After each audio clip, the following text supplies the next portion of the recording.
Okay, so hi, I'm Sanjeev here, and we're with PQman, and I have Dr. Tom Stubbs from the UK, from Chronomics. We're going to be talking about their awesome biologic aging test. Is that the right way to classify what you guys are doing, Tom?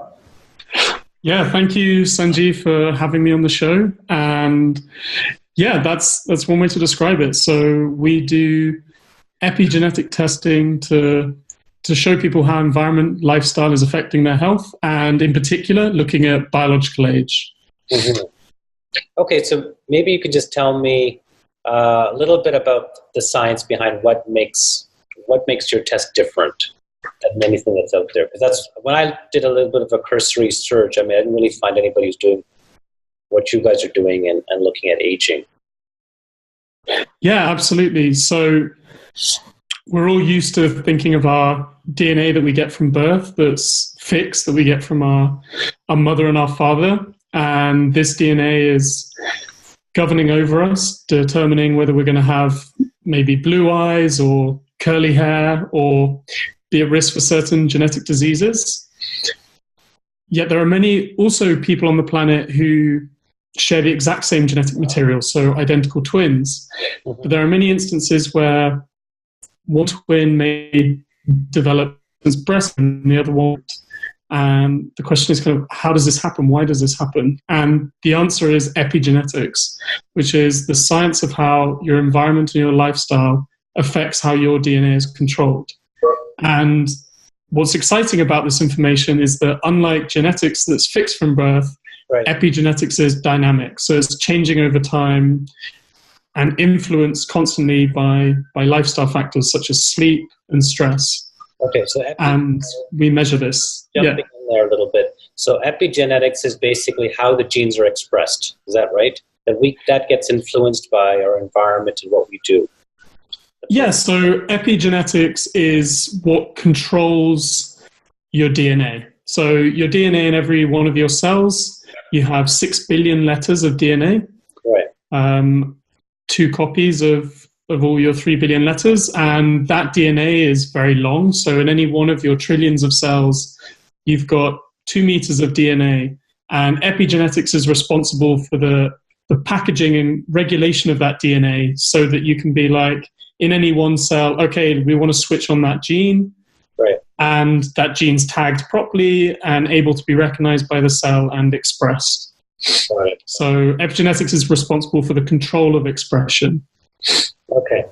And so just a little bit more science background on that. So how does the expression change?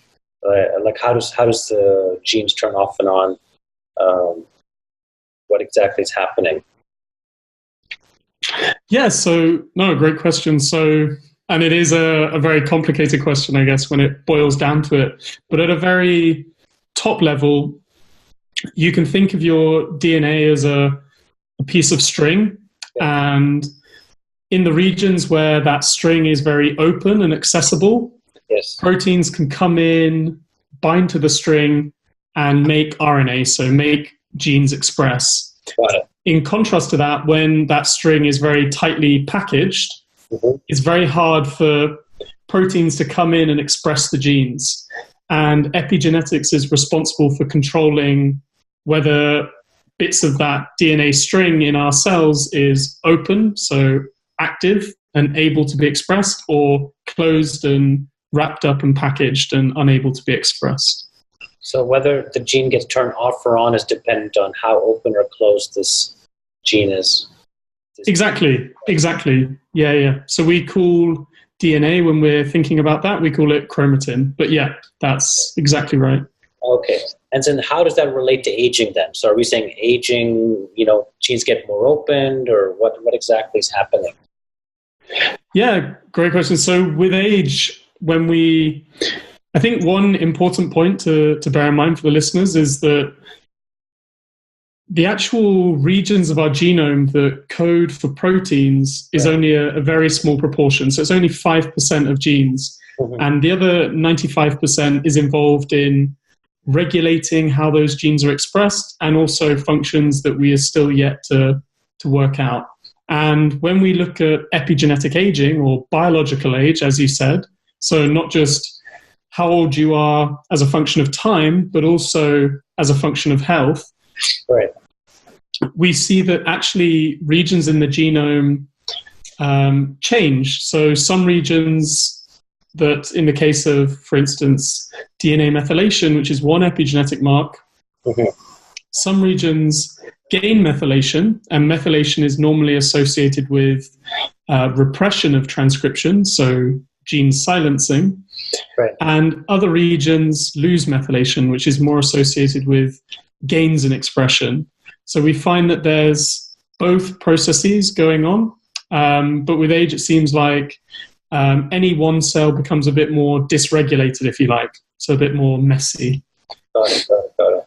So, and so now maybe just take us a little bit about how you guys are measuring aging, because it's obvious. I guess it's related to this opening, closing of specific areas. Is that what you're saying? So we measure aging using epigenetics, and in particular, a specific epigenetic mark that's found on your DNA in all of your cells, called DNA methylation.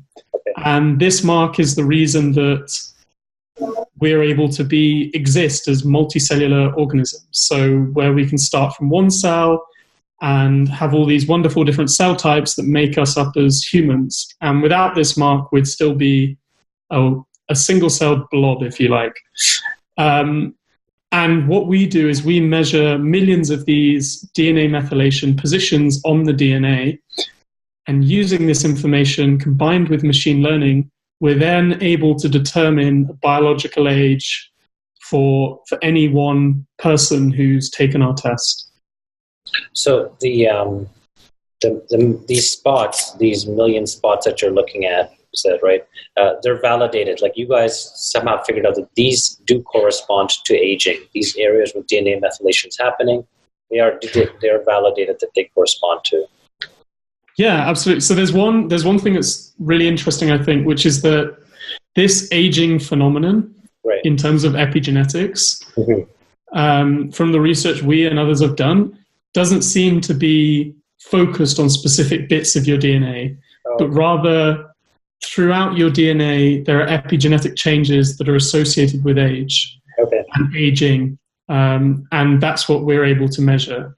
And what's interesting about these measures is that they've also been shown to be affected by environment and lifestyle, which is the reason we founded Chronomics in the first place, was that you don't just get this information about how old you are, but you can actually do stuff to try and affect your aging rate, if you like. Yeah, we're all aging, like you're not reversing, but you can slow it down. Is that right? Exactly. Slow down, right? Yeah.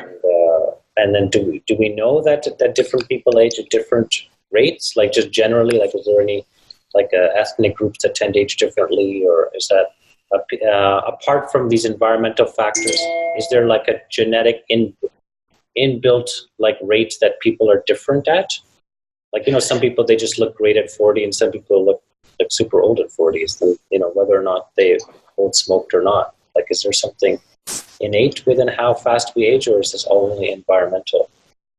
Yeah. No, really interesting point. So there have been some populations that have been looked at that seem to age slower than the majority of populations. So one population would be Hispanics, tend to age slower than other people. The reason for that, from a genetics perspective, is still not fully disentangled, if you like. I think you also raised a really interesting point about facial aging. And there's been a couple of papers recently that have linked epigenetic aging from blood or from saliva with skin aging. So the two are tightly linked. Oh, they are linked. Okay, very interesting. It seems now that there's a link there. Oh, okay, that's interesting. Okay, and so how much impact can one assume to do? Let's say if they change from, let's say, smoker, drinker, and sedentary lifestyle to somebody who doing the exact opposite. How much impact can one make on slowing down the rate of aging? Are we talking about like a 50% slow down, or 10%, or what is that? How much impact can that do, you think?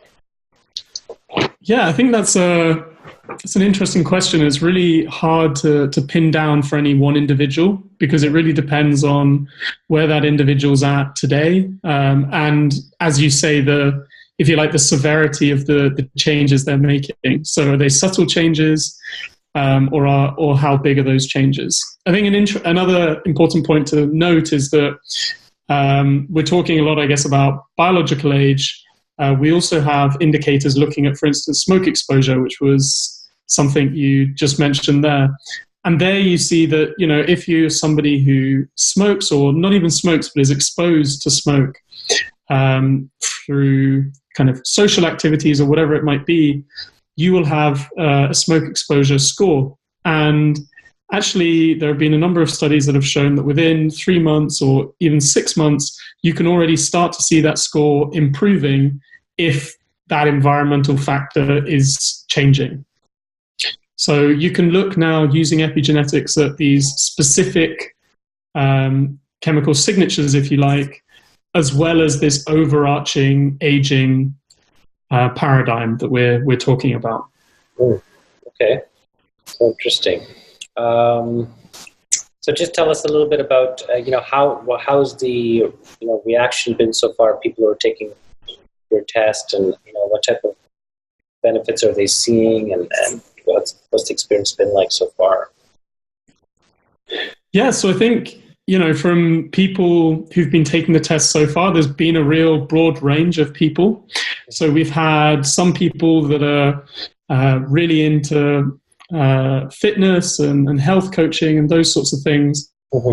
And they're really excited by actually seeing the difference that they're having on their bodies at the level of their epigenetics.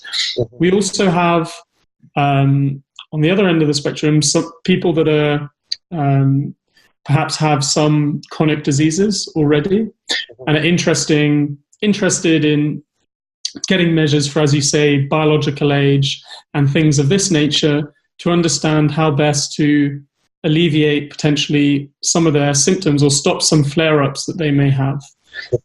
So I think different people are getting different things out of it, which is really great to see, and is what we're kind of working towards anyway as a personalized, a personalized product. So each one of us is different, and each one of us will be able to get different benefits out of it.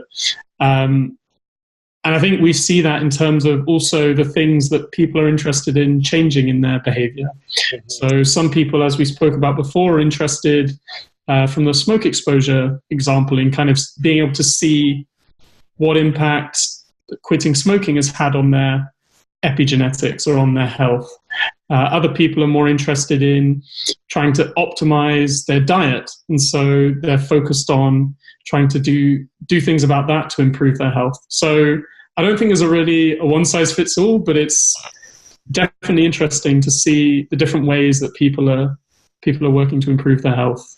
So I understand. I'm sure it's still a bit of an inexact science of what is contributes to aging. I mean, it's obvious that smoking does, and probably drinking alcohol and lack of exercise. But how much exercise is too much exercise can actually create aging if you overdo it, or what's the perfect diet? Is it vegan, or is it ketone, or whatever? So do you have any sense of that? Is that understood, or we're still like in a little bit of a gray zone, some of these nuances? Yeah, so I think that's a really interesting point, and especially on the exercise one, for instance, how much is too much? And, obviously, if you're exercising too much, there are adverse effects of that, as you're saying.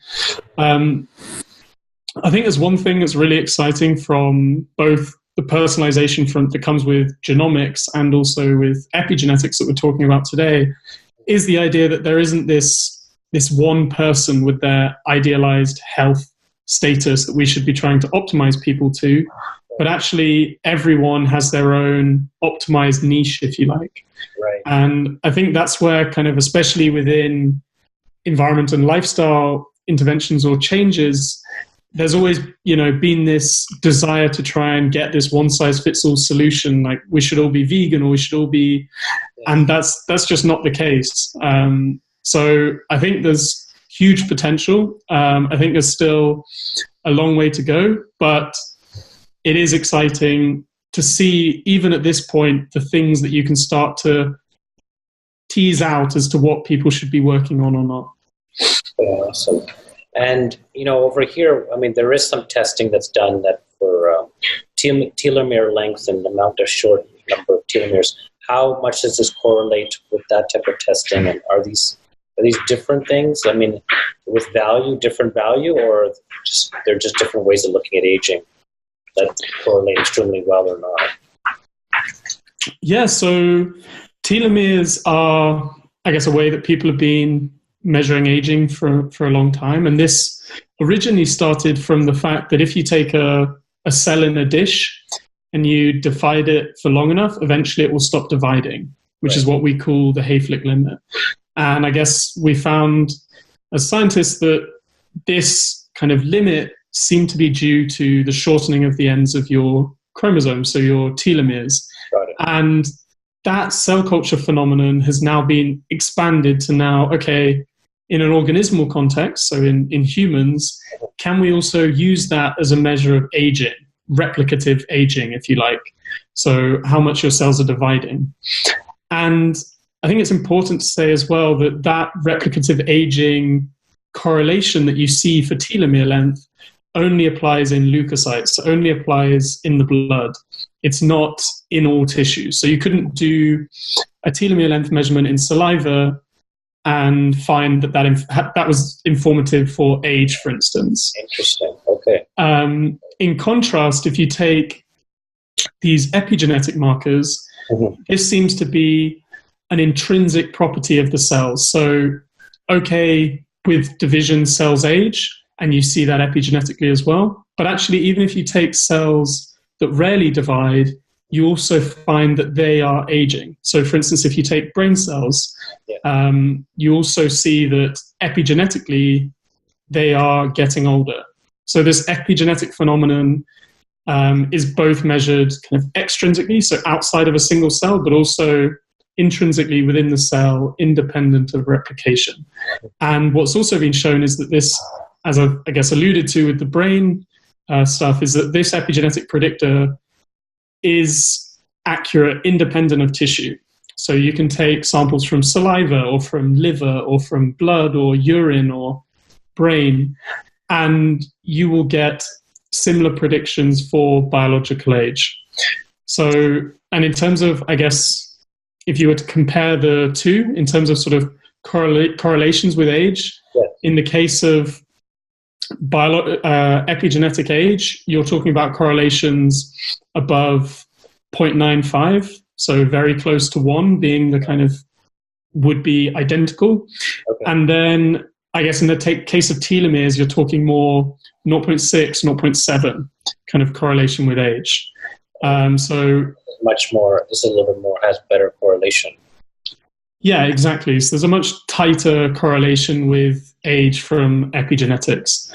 And part of that is to do with the power that you get from the number of positions you can look at. So whereas with telomeres, it might be more accurate, is what you're saying. Yeah, exactly. You've got more precise. Yeah, you've got more positions that are changing that you can measure. You've got 5 million in our case, as opposed to in the case of telomere ends, where you've only got the number of ends you have on your different chromosomes. Then you might be able, because it's more precise, you might be able to see changes more easily than, let's say, looking at telomere length changes. Yeah, exactly. Okay, so that's why your whole piece about looking at the changes in methylation actually make more sense because it's more precise. Yeah, and changes are occurring in both directions, and I think the aging process is a very complicated process. Mm-hmm. And so to be able to assess lots of these different aging phenomenon that are kind of coming together to give this aging phenotype or aging characteristics, you need to be able to look at a number of different positions, many positions in the genome, and how they're changing with time to understand what's really going on. Got it. Okay. Awesome. No, I think that's pretty exciting. I've had my test is, I think, in process right now. Yeah, exactly. When it comes that we could just sit down for maybe 15, 20 minutes and you could just take me through it and then take me, I think you have a portal, I understand, where I can log in and track, I guess, what changes I've made and then, repeat the test and see what's happening. Is that? Yeah, exactly. So just to give, I guess, an overview of the process. So as you know, you get sent a saliva test. You can then provide your sample. That then gets sent back to our labs. We then process that to assess these millions of epigenetic positions. We then use that information to define epigenetic indicators for things like biological age and smoke exposure that we've spoken about today.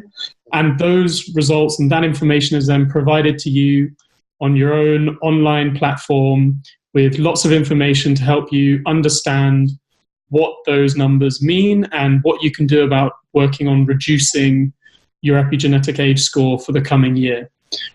So we're really keen for people not just to be able to access this information, but also to be able to make and track improvements over time as well.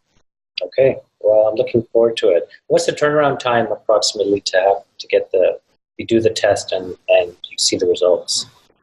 Yeah, so the turnaround time we say at the moment as a conservative value around 1 to 2 months. Okay.